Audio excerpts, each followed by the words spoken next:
Well, hey everybody, welcome back to Ted Takes Things Apart. In today's installment, we will be disassembling the Porsche 944 power steering pump. So here we're starting with the pump already removed from your vehicle. What you'll notice is we have the bushings back on here. What you'll probably be looking at once you have your power steering pump removed is this nut, this washer, and this bushing will be removed. This stud will still be in place. This bolt, washer, and bushing will also be removed. And so I'll get us looking like how it would be when the pump's actually removed from the vehicle.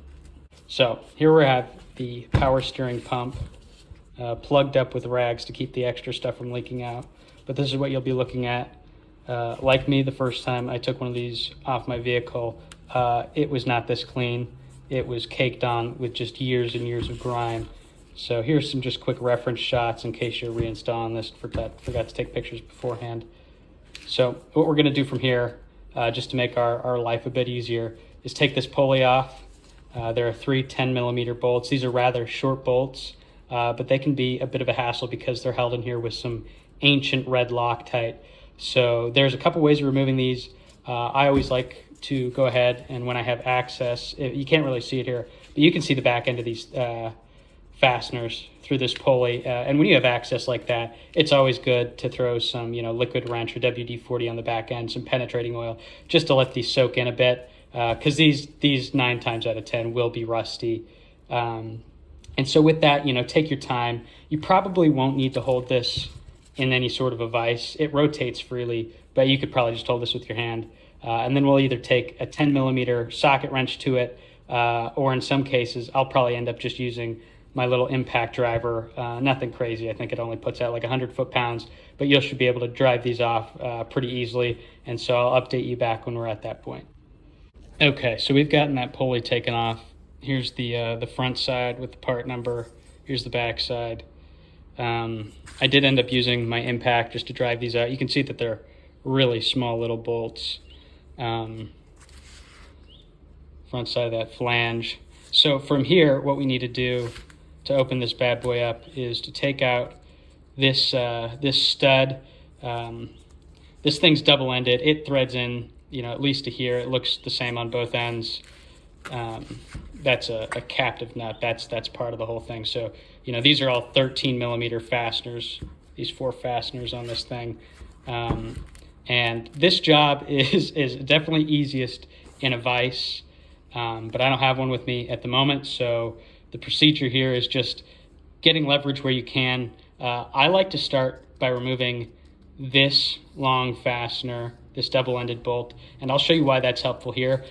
These guys can be really, really rather stuck sometimes. The first time around taking this apart, some of these bolts were really corroded, and I was fighting them. So I'll show you some of my tips and tricks to making this job easier.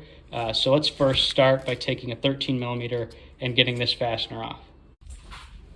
Okay, so we managed to get this fastener out. This one didn't fight me because this is the second time I've taken this apart today. So believe me, it could be pretty difficult. But here's where my trick comes into play. So in the event you're doing something like this and you don't have a tabletop vise, if you're like me, working off a cheap old table, working on an old wooden cutting board with some newspaper stacked on top of it to keep your place clean, here's a bit of a trick.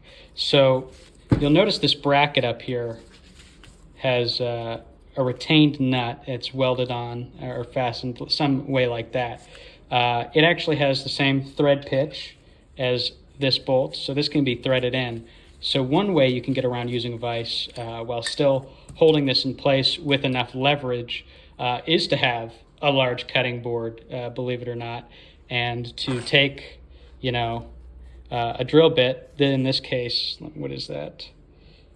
1/4-inch drill bit. I roughly kind of mocked this up to the edge of my table here and said, hey, that's as much distance as I need to get while still being able to see those fasteners from below. I need to be able to get ahead of a socket on that. So what I did, just took my drill bit, drilled a nice hole right through there, and then just threaded this fastener in. And once that's through the bottom, you thread it right into this bracket, and I'll show you what that looks like from here. Okay, so I've gone ahead and rotated the cutting board around my table here just so you can get a better view of with the lighting. So I've got this bolt running through the cutting board into the bracket, into the pump. This thing is on here. The only thing that's gonna happen is if I push down too hard on this, I'm gonna send the cutting board and all my nuts and bolts flying. But if you've got something to hold your weight down, you know, call it a drill or something, you should be fine. So from here, you've got exponentially more leverage than holding this thing by hand, because some of these bolts are harder than others to get out, just holding it down with your hand or your foot. I tried everything. I nearly punched myself in the face. But here's the solution I arrived at that worked for me. So from here, you've got access to these 3 other fasteners. These, again, are 13s. You'll want to use something bigger than a 1/4-inch drive ratchet. These things, I think, tend to require a bit more leverage than that. But for demonstration purposes, you can see here that I still have access to get to these between the cutting board and the bracket. And so from here, we're going to want to take the remainder of these out. I would get them loose in this device, take that fastener out, take the pump, put it back here, and then take them all the way out. Otherwise, you're going to be dropping parts. So I'll come back to you when I've got these all removed and the pump in half. Okay, so here we have the pump split in half. Here are our 4 fasteners. What you'll probably have found out at this point is that a 30-something-year-old car that has its original pump, these fasteners maybe don't want to come out as simply as they should. They might have fought you a bit. I have had the benefit of time and having done this already, so I have taken a lot of these which were just caked on with all sorts of corrosion and stuff, like really battled me, and I let them spend a night in the jail cell that is apple cider vinegar. Now that removed every bit of rust, and you can see they're very clean. They look nearly new, but to that same extent, these bolts were originally zinc plated, and that has left them completely uncoated. In our case, okay, because the only thing they were still coated with at this point was rust. So starting from ground zero is better than starting rusty and going to cross-thread themselves inevitably. So what I did after taking these out of the apple cider vinegar after a night of soaking, rinsed them very thoroughly with water and dried them to prevent flash rusting, is I took some polishing compound just to kind of shine them up and add a protective layer for the time being. Ideally, like in a perfect world, you want to take all these fasteners and have new zinc put on them. That's something I don't have the time or resources to do right now, but for my purposes, getting these polished and having some sort of protectant put on them does well. And another thing you can do that will aid not only in preventing future corrosion, but will aid in future component removal would be to put a thin layer of like anti-seize lubricant or any sort of anti-seize, kind of a little bit on the threads and some on this smooth area up here, just to kind of prevent future corrosion. Okay, so now we got the pump split in half. There's bound to be more fluid in here. It'll just kind of spill out, you know, have several layers. And here we have full access to our seals. So you can see this ring seal, this large O-ring around the back. That can be pulled out with, you know, probably, if not your fingers, then a simple pick. And here's the more specifically shaped seal here. Underneath here, you can see the vanes to the pump in this kind of ellipse shape below this surface. I'm not going to worry about taking those out now. I'm sure there's a way to disassemble that. But for the sake of just replacing these seals, which tend to leak, these are easily accessible at this point. You know, when you're looking in here, you know, look for obvious signs of cavitation, pitting, in any of the bearing or rotating surfaces, because that could indicate there was some sort of like amount of water or condensation that worked its way into the system and didn't mix well with the power steering fluid, or air. Cavitations caused by air in the fluid working away and eating away at the metal through the pumping surfaces. If that's the case, you'll want to look into replacing either some, if not the whole pump. So once you have these seals replaced, or if you're replacing them, we can go ahead and slap this back together. Again, use a bit of anti-seize on these bolts, because these are pretty tightly wound in there. So we're not, and they have such a large amount of thread, we're not really worried about them working themselves back out. So I'll come back to you as we're putting this back together, and I'll update you with a few things. Okay, so I've snugged these back up. I did put a little anti-seize on each of them. You want to keep in mind, in some cases, anti-seize and components with a lot of vibration don't really like to mix. There's always the fear of something like this backing out. I don't have this particular torque specs on these, but I'm not super concerned with having put anti-seize on some of these threads. They thread in here quite a ways, and they get snugged down really pretty tight. And again, this is a fairly small component with a big body, and with these 4 large bolts holding it in, I'm not really super worried about that. I guess time will tell, but I don't think we'll run into anything. So here we're getting ready to throw this pulley back on. You want to make sure this surface is clean. Mine was fairly rusty, so I gave it a quick scrub.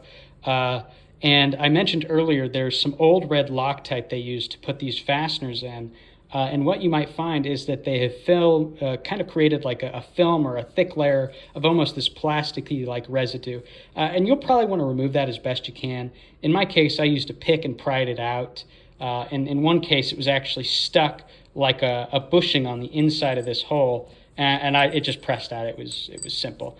So again, I'm going to clean this up and add a very, very small film of anti-seize. So if this component does lose the rest of its zinc and decide to start corroding against this surface, they're not going to be stuck to the point where I have to hit the backside of this with a hammer to ever get it off. Because that's a good way, if this gets, if this is brittle at all, I don't want to find out. I don't want to break this or bend it, because that's just unnecessary. So a little bit of anti-seize here, and then a little bit of Loctite on these threads to throw these back in. We'll make sure this all stays together, and we'll help prevent it from sticking together permanently without the risk of it falling apart while on the car. So I'll show you what that looks like when it's all put back together. Okay, so I've gotten this thing all put back together. For the sake of demonstration and transporting purposes in the future, I have thrown these last couple fasteners, bushings, and washers back on here. Again, this is the order you'll likely see these bushings, washers, and nuts when the pump is mounted back in the vehicle. This is kind of a good thing to do, just kind of help keep your mind on the right train of thought and kind of to keep the order of things as you're putting this back in the vehicle. It's easy to, quickly remember, be like, oh, I'll just throw it back in the way I saw it. And then, you think about whatever you're thinking about, that's your own business. And then before you know it, you've forgotten the order of things. So here's just kind of a reference for anybody that may have forgotten and is looking at this video. We've got nut, washer, small bushing, bolt, washer, long bushing at the back here. So that's the order it'll go back in. For the sake of this video, I'm not going to show the install and removal procedure of the actual pump. I'm sure I'm sure you've seen a bunch of videos of people doing water pump replacements and stuff. This is par for the course of taking out. I will probably do a video in the future, but for the sake of demonstration purposes, here's just kind of the process of taking it apart, and I hope you guys find this helpful, and I hope this is some good reference. Please let me know if there's anything else you want to see in the future, or if you have any feedback. I'd love to hear it. So again, thanks for tuning in to Ted Takes Things Apart. Today's experience, I put something back together, so let's hope it continues to work, and I hope you guys have just as much luck with this, and I hope it was a learning experience. So thanks for watching. I'll see you in the next one.